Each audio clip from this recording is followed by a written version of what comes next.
And David said, "Is there still anyone who is left of the house of Shaul, that I might show him loving commitment because of Jehonathan?" And the house of Shaul had a servant whose name was Ziba. And they had called him to David. And the sovereign said to him, "Are you Ziba?" And he said, "Your servant." And the sovereign said, "Is there not still someone of the house of Shaul, so that I show him the loving commitment of Elohim?" And Ziba said to the sovereign, "There is still a son of Jehonathan, lame in his feet."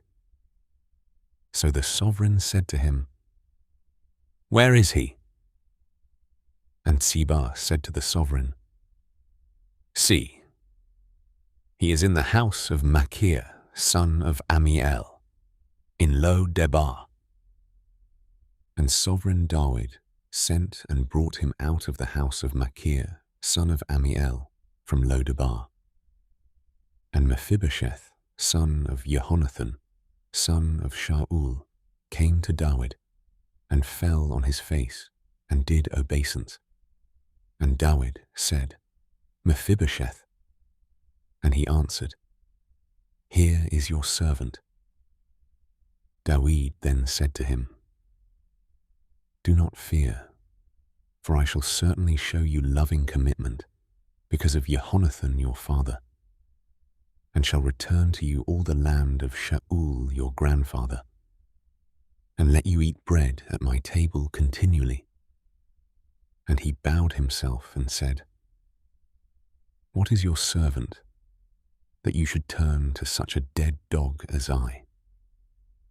And the sovereign called Ziba, servant of Shaul, and said to him, "I have given to your master's son all that belonged to Shaul and to all his house. And you and your sons and your servants shall work the land for him, and you shall bring in its yield, and your master's son shall have food to eat. But let Mephibosheth, your master's son, eat bread at my table always." And Ziba had 15 sons and 20 servants.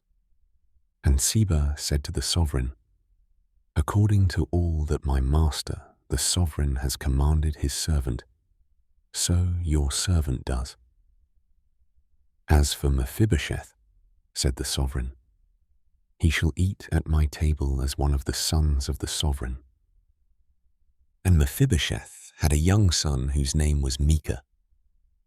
And all who dwelt in the house of Ziba were servants of Mephibosheth. And Mephibosheth was dwelling in Jerusalem, for he ate continually at the sovereign's table, and he was lame in both his feet.